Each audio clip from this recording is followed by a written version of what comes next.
आज बात करेंगे कि किसी भी कंपनी की बैलेंस शीट कैसे चेक करें, क्योंकि किसी भी कंपनी में इन्वेस्टमेंट करने से पहले हमें उस कंपनी की बैलेंस शीट देख लेनी चाहिए ताकि हमें उस कंपनी की वित्तीय स्थिति का पता चल सके। बैलेंस शीट देखकर ही हम किसी भी कंपनी का आकलन कर सकते हैं। तो वीडियो को अंत तक ध्यान से देखना, और अगर आप हमारे चैनल पर नए हैं तो चैनल को सब्सक्राइब और लाइक ज़रूर करें ताकि आने वाले इंटरेस्टिंग वीडियो आप तक पहुंच जाए। बैलेंस शीट चेक करने के लिए हमें moneycontrol.com का उपयोग करना होगा, और इसके लिए हमें सबसे पहले अपना गूगल क्रोम ओपन करना होगा।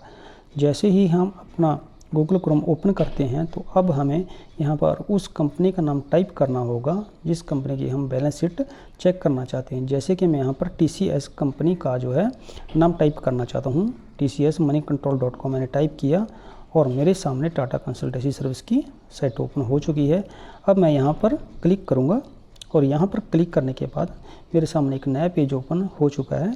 अब हम देखते हैं कि अगर आप अपने मोबाइल फ़ोन से किसी भी कंपनी की बैलेंस शीट देखना चाहते हैं तो इसके लिए आपको अपना मोबाइल फ़ोन जो है वो डेस्कटॉप साइट में ओपन करना होगा। तो इसके लिए हम क्या करेंगे, सबसे ऊपर 3 डॉट के ऊपर क्लिक करेंगे, और जैसे ही क्लिक करेंगे तो हमारे सामने थोड़ा स्क्रॉल कर नीचे डेस्कटॉप साइट का जो ऑप्शन आपको दिखाई दे रहा है, इसके ऊपर आप क्लिक करेंगे और इसको ऑन करेंगे। जैसे मैंने पहले ही ऑन किया हुआ है। अब हम क्या करेंगे, इसको ऑन करने के बाद जो है हम कंपनी की फाइनेंशियल के ऊपर जाएंगे। आप देख सकते हैं थोड़ा सा स्क्रॉल करने के बाद नीचे आपको एक फाइनेंशियल का ऑप्शन दिखाई देगा, यहाँ पर आप क्लिक करेंगे, और जैसे ही आप फाइनेंशियल के ऊपर क्लिक करेंगे तो आपके सामने जो है एक नया पेज ओपन हो जाएगा। और जैसे ही नया पेज ओपन होगा तो आप थोड़ा स्क्रॉल कर नीचे देखेंगे कि यहाँ पर आपको बैलेंस शीट का ऑप्शन दिखाई दे रहा है, और इस बैलेंस शीट के ऊपर आप क्लिक करेंगे। जैसे ही आप बैलेंस शीट के ऊपर क्लिक करेंगे तो आपके सामने कंपनी की जो पूरी बैलेंस शीट ओपन हो जाएगी। अब आप यहाँ पर देख सकते हैं अपने हिसाब से। तो सबसे पहले हम देखेंगे यहाँ पर शेयर कैपिटल। जैसा कि किसी भी कंपनी का जो शेयर कैपिटल है वो कम से कम होना चाहिए, और जितना वो कम होगा, किसी भी कंपनी का जो शेयर कैपिटल है वो जितना कम हो गया है उस कंपनी के लिए उतना ही प्लस पॉइंट है। अगर शेयर कैपिटल ज़्यादा है तो ये उस कंपनी का माइनस पॉइंट है। और अब बात करते हैं रिजर्व एंड सरप्लस की। किसी भी कंपनी का सबसे महत्वपूर्ण जो पॉइंट है वो है रिजर्व एंड सरप्लस, क्योंकि जिस कंपनी के पास जितना ज़्यादा रिजर्व एंड सरप्लस रखा होगा वो उस कंपनी का उतना ही पॉजिटिव पॉइंट होगा। क्योंकि कोई भी कंपनी जो मुनाफे में चल रही है वो ज़्यादा से ज़्यादा रिजर्व एंड सरप्लस रखेगी ताकि वो आने वाले वक्त में अपने बिजनेस को ज़्यादा से ज़्यादा ग्रो कर सके, या किसी भी बुरी स्थिति से बचने के लिए अपने उस फंड का उपयोग कर सके।